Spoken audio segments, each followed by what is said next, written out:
అందరికీ నమస్కారం. నా పేరు లక్ష్మి. 'సీతారామం' 32వ భాగం రచయిత కీర్తిరెడ్డి గారు. ఇన్నాళ్ళు నేను తనకు ద్రోహం చేశాను అని చాలా నిందించేది.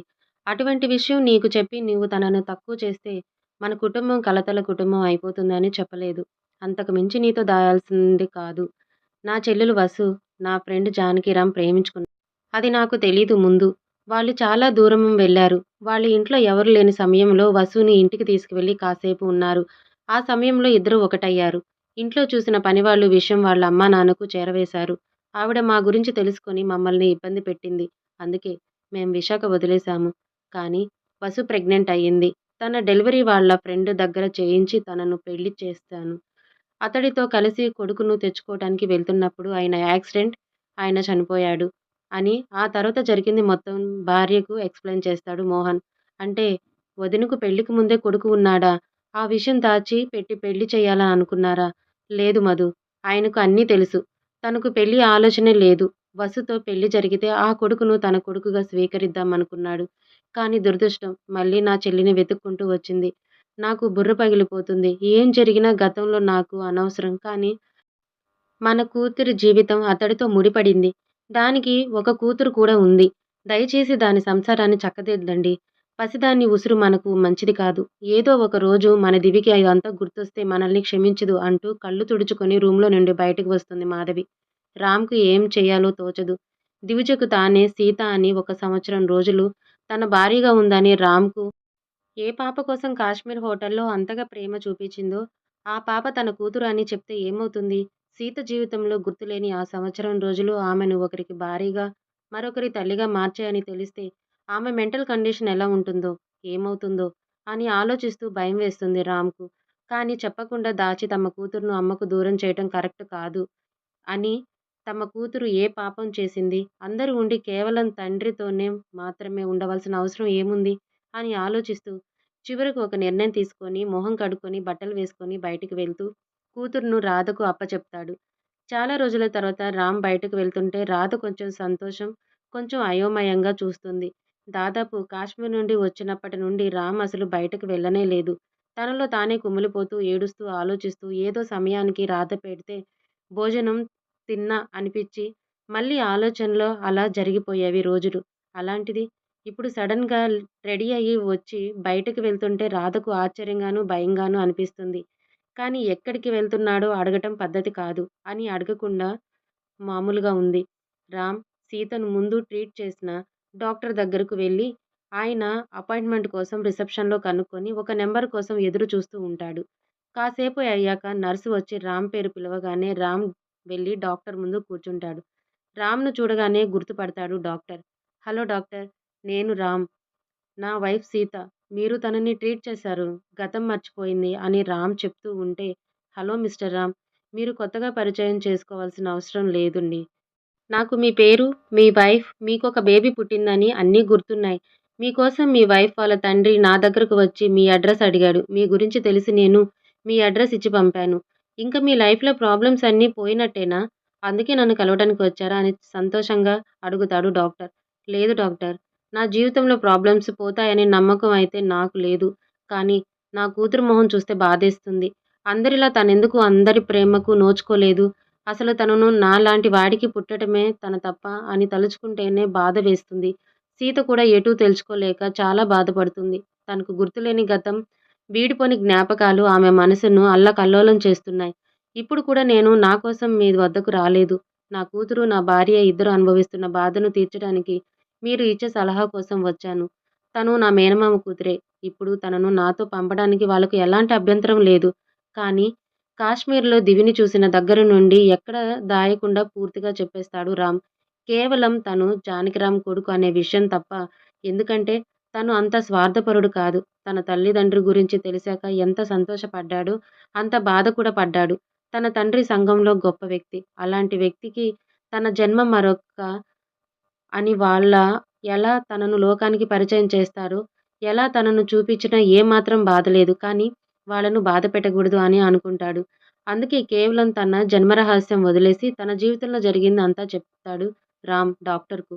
ఇది డాక్టర్ నా జీవితంలో ప్రస్తుతం జరుగుతున్నది. నన్ను మా అమ్మ, మామ అక్కడికి రమ్మని పిలిచారు. నా కూతురు కోసం నాకు కూడా వెళ్ళాలి అనిపిస్తుంది. కానీ సడెన్‌గా వెళ్లి నా భార్యకు నేను తన భర్తని, ఈ పాప మన కూతురు అని చెప్పటం వల్ల ఏదైనా తన మెదడు పైన భారం పడుతుందా? తన మెంటల్ హెల్త్‌కి అది ఇబ్బందిగా మారుతుందా అని మిమ్మల్ని అడిగి మీ సలహా తీసుకుందామని వచ్చాను. మీరు ఎలా చెప్తే అలా చేస్తాను. కానీ తనకు ఎలాంటి ఇబ్బంది రాకూడదు డాక్టర్. కానీ అని చెప్తాడు డాక్టర్‌కి రామ్. రామ్, ఇంతగా ప్రేమించే మీరు ఆ అమ్మాయి లైఫ్‌లో ఉన్నందుకు తను చాలా అదృష్టవంతురాలు అనుకోవాలా? లేక ఇంత ప్రేమ ఉన్న తనకు దూరంగా ఉంటున్నారని తను దురదృష్టవంతురాలు అనాలా? అర్థం కావట్లేదు. మిస్టర్ రామ్, రోజూ లేచి దగ్గర నుండి తమకు అన్నీ సమకూర్చే కార్యేషు దాసి, భోంచేసు మాత, శయనేషు రంబల అన్ని అవసరాలు తీర్చే భార్యలనే ఏదో తక్కువ చేసిందని తిట్టి, కొట్టి, దూరంగా వేధించి మగరాయుళ్ళు ఎంతోమంది ఉన్నారు. మానసికంగా వేధించే మగవాళ్ళు ఎంతోమంది. అలాంటిది మీరు ఎక్కడో ఉన్న తన గురించి ఆలోచించి కలలో వద్దా సలహా అడగటానికి రావటం మీ వ్యక్తిత్వానికి అద్దం పడుతుంది. నిజంగా నిన్ను కన్నవాళ్ళు అదృష్టవంతురాలు రామ్. నీలాంటి మగపిల్లలు ఉంటే మన దేశానికి స్వతంత్రం వచ్చినప్పుడు గాంధీ కలలు కన్నట్టే అర్ధరాత్రికి ఆడది ఒంటరిగా రోడ్డు పైన తిరగొచ్చు. మీరు మీ వ్యక్తిత్వం, మీ ప్రేమ, మీరు ఎదుటివారి గురించి ఆలోచించే విధానం నాకు చాలా చాలా నచ్చాయి. మీలో ఉన్న ఈ మంచి గుణం మీకు శ్రీరామ రక్ష. మీ జీవితంలో ఇకపైన అంతా మంచే జరగాలని నేను మనస్ఫూర్తిగా కోరుకుంటున్నాను రామ్ అంటారు డాక్టర్. నాకు నా భార్య అంటే ప్రేమ డాక్టర్. అది అందరికీ ఉంటుంది. కానీ కొందరికి ప్రదర్శించటం రాదు. ఇంక కళ్ళ ముందు లేకున్నా ప్రేమిస్తున్నా అన్నారు కదా! రోజు నా కోసం ఏదో పని చేస్తూ, నా కోసం అలంకరించుకొని అందంగా కనబడగానే కళ్ళల్లో పుట్టే ప్రేమ కాదు డాక్టర్ నాది. నా హృదయంతో తన హృదయాన్ని ప్రేమించా. ప్రతి క్షణం తన లోపల ఉంటే ఇంకా తనను మర్చిపోవటం, మనసులో నుండి తీసివేయటం సాధ్యం కాదు కదా డాక్టర్. నా ప్రేమ కోరికలతో పుట్టింది కాదు. నా అవసరాలు తీర్చకపోతే మర్చిపోవటానికి. నా కోసం ఏమి చెయ్యకపోతే మర్చిపోవటానికి నాకు అమ్మ ప్రేమ గూడా గుర్తులేదు. తను నా మొదటి ప్రేమ డాక్టర్. ఈ భూమిపైన నా కోసం ఒకరు ఉన్నారు అని మొట్టమొదట నేను ఫీలయింది తన వల్లే.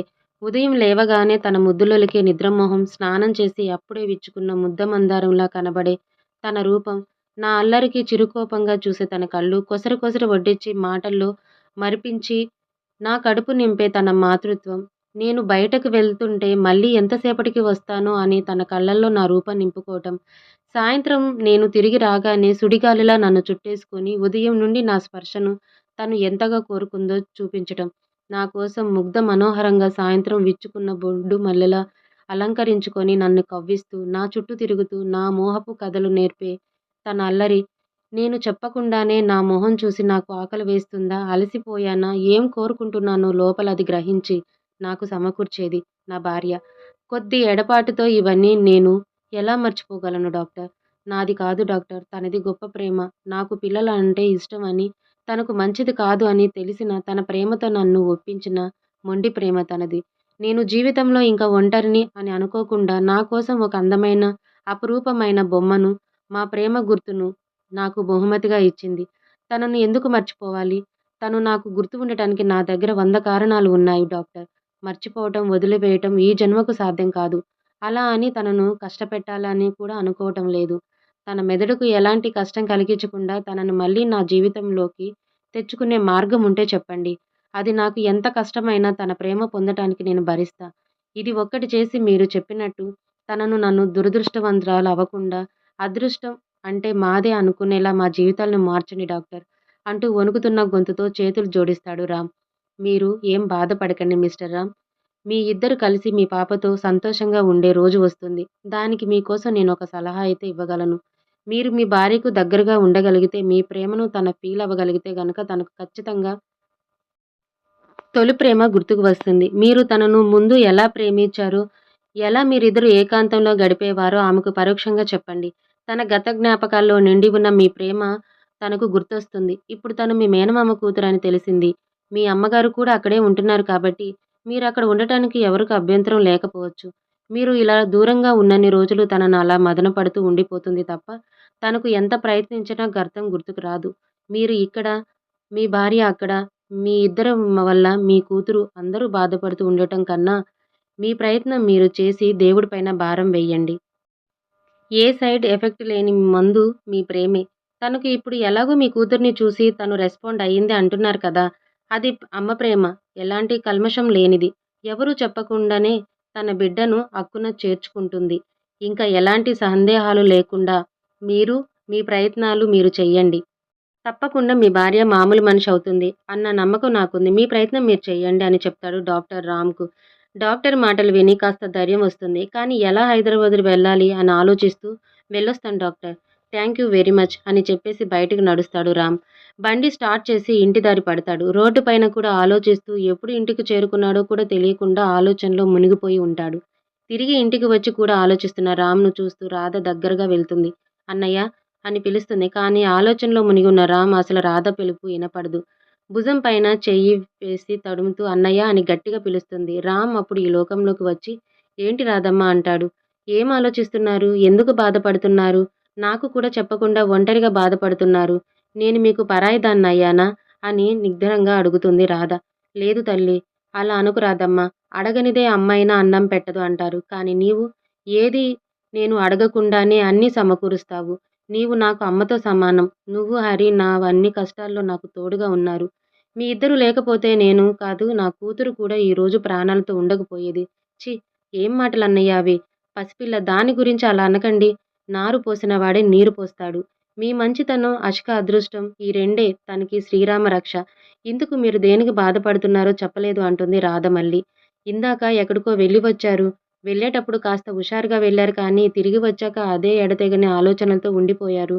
మళ్ళీ అసలు ఏం జరిగింది? నాకు కూడా చెప్పండి.